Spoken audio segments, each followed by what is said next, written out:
नमस्कार दोस्तों, मैं Dharmendra Verma online study with DK में आपका बहुत बहुत स्वागत करता हूं। आज हम बात करने वाले हैं यहाँ पर पर्यावरण अध्ययन में राज्यों के लोक नृत्य के बारे में। जितने भी प्रश्न सीटेट ऑन एग्जाम में पूछे गए वो सारे प्रश्न आपको इस वीडियो के माध्यम से मिलने वाले हैं, तो आपको स्किप नहीं करना है, वीडियो को पूरा देखना है और अंत में हमें जरूर बताना है कि आज का जो वीडियो है वो आपको कैसा लगा। यहाँ पर प्रश्नों के साथ साथ उनमें जो भी समझाने लायक बातें होगी वो भी आपको समझाई जाएगी, तो आपको बिल्कुल भी स्किप नहीं करना, पूरा वीडियो देख लेंगे। तो आगे जो आने वाली सीटेट एग्जाम में उसमें लोक नृत्य से संबंधित यदि प्रश्न पूछे गए तो इस वीडियो से अलग नहीं जाएंगे, तो आपको वीडियो को पूरा वॉच करना है। तो यहां पर शुरुआत करते ज्यादा समय आपका खराब नहीं करेंगे, तो चलिए शुरू करते हैं। आज का पहला प्रश्न है। शुरू करने से पहले यदि आप आपका आकलन करना चाहते हैं तो कर सकते हैं। जो प्रश्न मैं आपको बता रहा हूं मेरे द्वारा बताए गए आंसर से पहले आपको आंसर देना है, या तो कमेंट्स के माध्यम से अपनी कॉपी में लिख लीजिएगा, तो जब टोटल प्रश्न हो जाए तब आपको बताना है कि आपको कितने नंबर आ रहे हैं। तो पहला प्रश्न है आपका छव नृत्य। छव नृत्य को चव नृत्य भी कहा जाता है। चव नृत्य पूछे या फिर छव नृत्य पूछे कि ये किस राज्य के सामान्य लोगों का नृत्य है या फिर लोक नृत्य है। उत्तर प्रदेश का है, असम का है, छत्तीसगढ़ का है या फिर मिजोरम का है। तो जहां पर छव नृत्य या फिर चव नृत्य के बारे में पूछे, आपका सही आंसर क्या होगा? छत्तीसगढ़। ये छत्तीसगढ़ राज्य के सामान्य लोगों का नृत्य है। और भी लोगों का नृत्य है, और भी राज्य का। तो यहाँ पर देखिए छव नृत्य के बारे में छोटी सी जानकारी है, चित्र के माध्यम से आपको बताया जा रहा है। तो देखिए छत्तीसगढ़ के साथ साथ आप यहाँ पर देख सकते हैं ये उड़ीसा, झारखंड और पश्चिम बंगाल के लोगों का भी लोक नृत्य है। यहाँ पर आप चित्र के माध्यम से देख सकते हैं। ये जो पहनावा है इनका, ये किसका है? चव या फिर छव नृत्य का है। देख सकते हैं यहाँ पर दो चित्र हमने लगाए हुए हैं। और इस नृत्य में योद्धा अपने परंपरागत परिधान पहनते हैं। यहाँ पर देखिए जो परंपरा इनकी चली आ रही है, जैसे कि मुकुटा और टोपी आप देख सकते हैं, ये दोनों ही विस्तृत रूप में यानी काफी बड़ी हैं कि इस नृत्य में जो विस्तृत मुकुटे और टोपी पहनी जाती है, साथ में यह महाभारत और रामायण, स्थानीय लोक कथाओं और अमूर्त विषयों सहित महाकाव्यों के एपिसोड को भी ये लागू करता है। यहाँ पर आप चित्र के माध्यम से देख सकते हैं माताजी खड़ी और 3-4 पात्र यहाँ पर खड़े हुए हैं। तो ये महाभारत और रामायण, स्थानीय लोक कथाओं और अमूर्त विषयों सहित महाकाव्यों के एपिसोड को भी लागू करते हैं। अब बात करते हैं यहाँ पर दूसरे प्रश्न की, जो कि आपके सीटेट एग्जाम में पूछा गया है। निम्न में से कौन सा मिजोरम का सबसे प्राचीन नृत्य है? जो कि काफी बार एग्जाम में पूछा गया है, सीटेट एग्जाम में इसी से संबंधित काफी प्रश्न पूछे गए हैं। तो निम्न में से कौन सा मिजोरम का सबसे प्राचीन नृत्य के बारे में पूछा गया है? सत्रिया नृत्य है, राउफ नृत्य है, चेराव नृत्य है या फिर गरबा नृत्य है। सभी को पता होगा इसका आंसर कौन सा नृत्य होगा, वो चेराव नृत्य होगा। तो चेराव नृत्य के साथ साथ और भी जो 3 नृत्य है उनके बारे में आपको जानकारी देंगे। सबसे चलिए, जैसा कि यहाँ पर आप देख सकते हैं चित्र के माध्यम से, दोनों के दोनों ही जो चित्र है चेराव नृत्य के हैं। तो जो चेराव नृत्य है यह मिजोरम का पारंपरिक नृत्य है। इसमें आमतौर पर कितने लोग बैठते हैं? तो आमतौर पर 6 से 8 लोग। कितने? यहाँ पर आप देख सकते हैं 6 से 8 लोग बैठ सकते हैं। साथ में आपको पता होना चाहिए जो मिजोरम में पकी फसल को घर तक ले जाने के लिए किसका उपयोग किया जाता है? तो पीठ का, है ना। पीठ पर लाद कर ले जाते हैं मिजोरम में पकी फसल को घर तक ले जाने के लिए। और इसमें आमतौर पर 6 से 8 लोग होते हैं। चेराव नृत्य में यहाँ पर आप देख सकते हैं। और चेराव नृत्य में जमीन पर बांस की डंडी लेकर 2-2 लोगों की जोड़ी आमने सामने बैठी होती है। यहाँ पर आप देख सकते हैं जोड़ी बनाकर बैठे हुए हैं।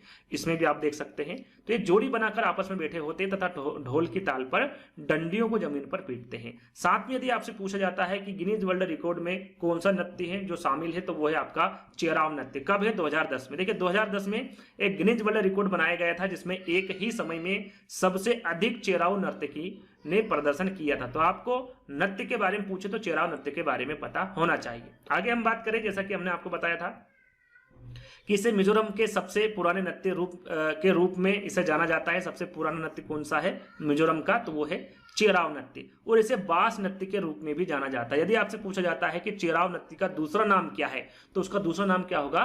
बास नृत्य होगा।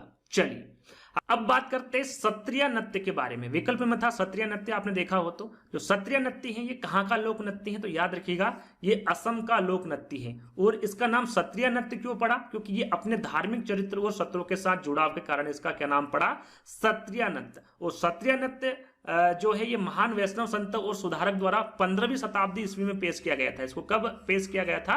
15वीं शताब्दी ईस्वी में पेश किया गया था। आपको ध्यान क्या देना है, ये कहाँ का लोक नृत्य है? तो ये असम का लोक नृत्य है। साथ में इसे हर घर की लड़कियां इसे सीखती है। साथ में सत्रिया नृत्य और नृत्य नाटक की उन भाव भंगिमाओं को प्रदर्शित करता है जिनका विकास असम के 17वें अथवा मठों में 16वीं सदी के पश्चात हुआ है। जैसा कि मैंने आपको बताया था कि इसका नाम सत्रिया नाम क्यों पड़ा? अपने धार्मिक चरित्र और सत्रों के साथ जुड़ाव के कारण इस नृत्य शैली को उपयुक्त रूप से सत्रिया नाम दिया गया। क्या नाम दिया गया? सत्रिया, है ना। आगे हम बात करेंगे। देखिए अब बात करते हैं राउफ नृत्य के बारे में। आपने विकल्प में देखा होगा तो राउफ नृत्य भी था। जो राउफ नृत्य है कहाँ का प्रसिद्ध लोक नृत्य है तो याद रखिएगा जम्मू एवं कश्मीर राज्य का है। यहाँ जम्मू एवं कश्मीर राज्य का सबसे प्रसिद्ध लोक नृत्य है कौन सा?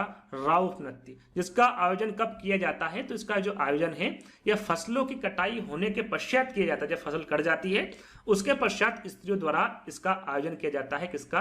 राउफ नृत्य का। इसमें नाचने वाली जो ग्रामीण स्त्रियां हैं वो दो पंक्ति में आमने सामने खड़ी होकर एक दूसरे के गले में बाहें डालकर नृत्य करती। जैसे कि यहाँ पर एक दूसरे के हाथ में हाथ डालकर नृत्य किया जा रहा है, चित्र आप देख सकते हैं, ये राउफ नृत्य का चित्र है। इस प्रकार दो पंक्ति होती है, उसमें एक दूसरे के गले में बाहें डालकर भी नृत्य किया जाता है। तो यहाँ पर ये जो चित्र है ये भी राउफ नृत्य का ही एक चित्र है। इस प्रकार से भी राउफ नृत्य किया जाता है। इसकी गति पर गीत की लड़ियों का काफी प्रभाव रहता है। साथ में याद रखिएगा कि इसके आयोजन में किसी भी प्रकार के वाद्य यंत्र का पूर्णतः अभाव पाया जाता है, यानी कि वाद्य यंत्र इसमें होता ही नहीं है। तो याद रखिएगा इसके बारे में भी। तो राउफ नृत्य किस प्रकार का होता है आप यहाँ पर चित्र के माध्यम से देख सकते हैं। आगे हम बात करें, चलिए अब बात करते हैं गरबा नृत्य के बारे में। चौथे विकल्प में था गरबा नृत्य, तो उसी के बारे में हम चर्चा करेंगे। गरबा नृत्य के बारे में तो आपको सभी को पता होगा, सभी ने गरबा किया होगा। तो जो गरबा है एक गुजराती लोक नृत्य, यहाँ पर आप चित्र के माध्यम से देख सकते हैं, सभी ने किया भी होगा। तो गरबा एक कहाँ का लोक नृत्य है? तो गुजराती है, ना कि गुजरात का लोक नृत्य है। यह नवरात्रि में मनाया जाता है। कितने दिन चलता है? 9 दिन। ये भी सभी को पता होगा। गरबा गीत आमतौर पर भगवान कृष्ण या फिर 9 देवियों के विषय के इर्द गिर्द घूमता है। कितने देवियों के? 9 देवियों के, जब भी तो ये 9 दिन चलता है, 9 रातों तक चलने वाला ये उत्सव है। और यहाँ मिट्टी के मटके, जैसे कि यहाँ पर आप चित्र के माध्यम से देख सकते हैं, तो यहाँ मिट्टी के मटके जिसे गरबा कहते हैं, जो पानी से भरकर इसके चारों ओर महिलाओं द्वारा किए जाने वाला नृत्य है। मटके के अंदर एक सुपारी और चांदी का सिक्का रखा जाता है, जिसे क्या कहा जाता है? कुंभ कहा जाता है। याद रखिएगा मिट्टी के मटके को क्या कहा जाता है? गरबो कहा जाता है। और एक सुपारी और चांदी के सिक्के जिस मटके में रखा जाता है उसे क्या कहा जाता है? कुंभ कहा जाता है। इसके ऊपर एक नारियल भी रखा जाता है, जैसे कि आप इस चित्र में देख सकते हैं।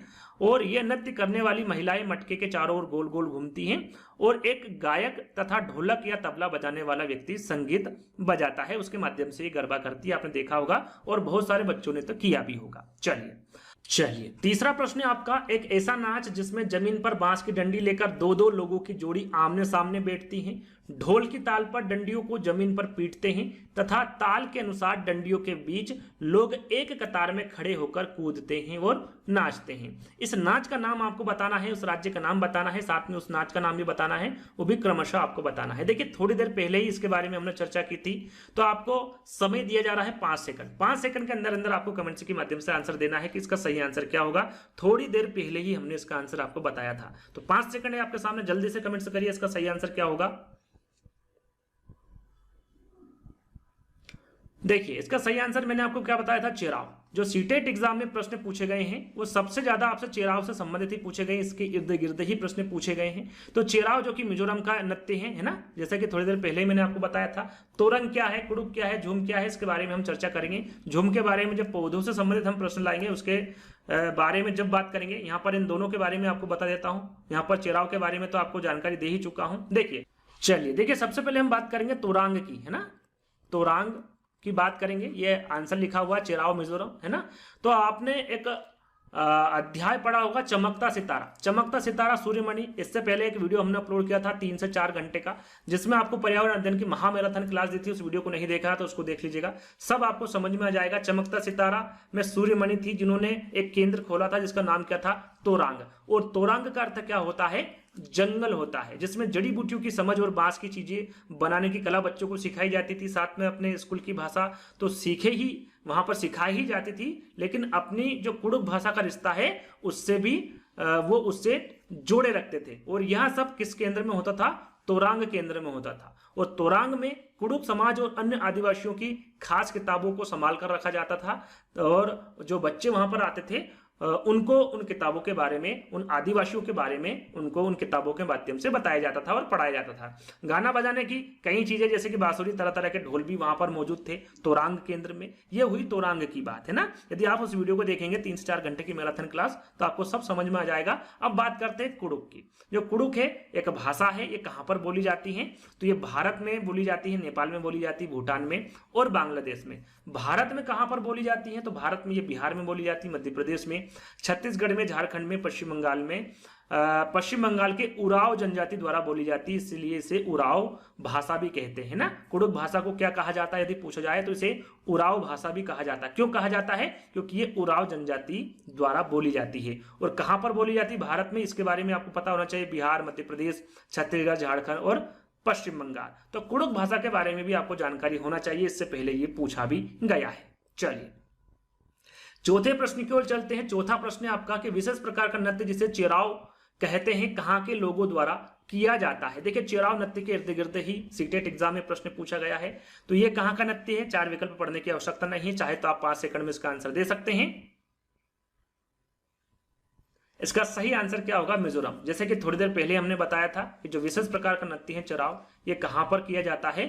मिजोरम में किया जाता है। साथ में असम, ओडिशा और झारखंड में कौन सा नृत्य किया जाता है? तो यहां पर आप देख सकते हैं ओडिशा में ओडिसी नृत्य किया जाता है। असम में बिहू लिखा हुआ है, बिहू नृत्य किया जाता है। और जो छऊ नृत्य है, जैसा कि मैंने छऊ नृत्य के बारे में पहले ही आपको बताया था, ये कहां पर किया जाता है? झारखंड में किया जाता है, ओडिशा में किया जाता है, साथ में पश्चिम बंगाल में भी किया जाता है। तो इन तीनों के बारे में भी आपको जानकारी होना चाहिए। लास्ट में हम जितने भी इंपोर्टेंट जो लोक नृत्य है उनके बारे में भी आपको बताएंगे। तो सारे के सारे लोक नृत्य आपको याद कर लेना है और वीडियो अंत तक जरूर देखना है।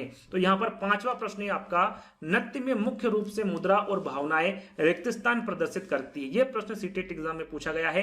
क्या प्रदर्शित करती है? नृत्य प्रदर्शित करती है, भावनाएं, आत्मविश्वास, हाथों और चेहरों की गति। क्या प्रदर्शित करती है? तो जो नृत्य करते हैं उनकी भावनाएं क्या प्रदर्शित करेगी?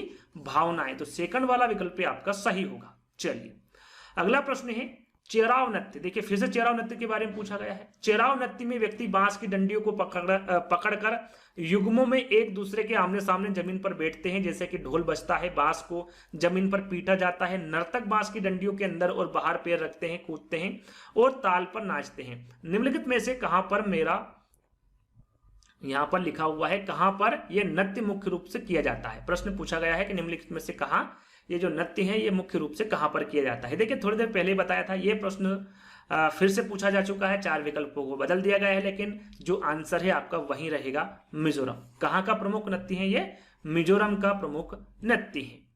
अब बात करते हैं, जैसे कि मैंने आपको बताया था 3 विकल्प और यहाँ पर थे, ओडिशा, असम और मणिपुर। तो ओडिशा के बारे में अभी हमने बताया था आपको, ओडिसी है। और असम का जो लोक नृत्य है वो बिहू है। और मणिपुर का आपका मणिपुरी नृत्य ये प्रमुख है ना।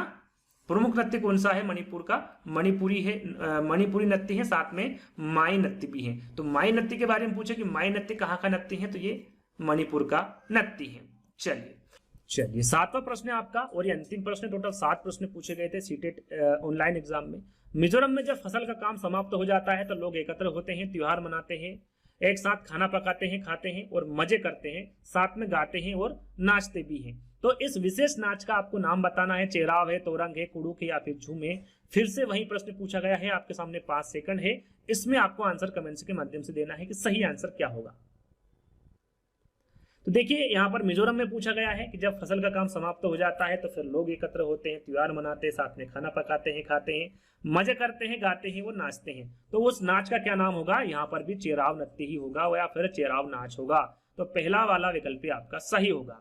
अब बात करते हैं यहाँ पर, देखिए जो प्रमुख नृत्य है उनके बारे में। यहाँ पर जरूरी नहीं कि आने वाले एग्जाम में चेराव नृत्य से ही संबंधित प्रश्न पूछे, आगे जितने भी यहाँ पर नृत्य है इससे संबंधित प्रश्न पूछे जा सकते हैं। तो एक तरफ नृत्य लिखा हुआ है, दूसरी तरफ राज्य लिखा हुआ है। जो घुमा नृत्य है ये राजस्थान का है, भांगड़ा पंजाब का है, लावणी जो लावणी नृत्य है ये महाराष्ट्र का है यहाँ पर। उसके बाद आता है चोंग नृत्य। जो चोंग नृत्य है नागालैंड का है, ओडिसी ओडिशा का है, बिहू लिखा हुआ है ना, बिहू नृत्य असम का है, जो मुखोटा है ये अरुणाचल प्रदेश का है, कथकली केरल का है, गढ़वाली उत्तराखंड का है, कुचिपुड़ी आंध्र प्रदेश का है, भरतनाट्यम की हम बात करें तो तमिलनाडु का नृत्य है, रासलीला या फिर कथक के बारे में पूछे तो ये उत्तर प्रदेश का है,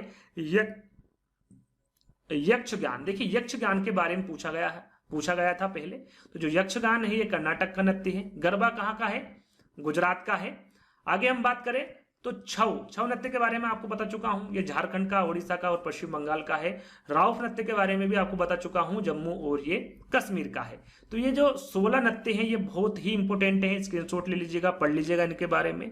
तो ये हुई भारतीय लोक नृत्य के बारे में एक शानदार वीडियो। मुझे जहां तक लगता है आप सभी को ये वीडियो पसंद आई होगी, क्योंकि जो भी प्रश्न यहाँ पर लिए गए हैं सभी के सभी आपके सीटेट एग्जाम में पूछे गए प्रश्न को ही लिया है। आगे भी यदि इस प्रकार के वीडियोस आपको देखने हैं तो आप कमेंट्स के माध्यम से बता सकते हैं। इस प्रकार के वीडियो हम और भी बना देंगे। तो जल्द ही दोस्तों एक नए वीडियो के साथ मिलेंगे। जब तक के लिए धन्यवाद।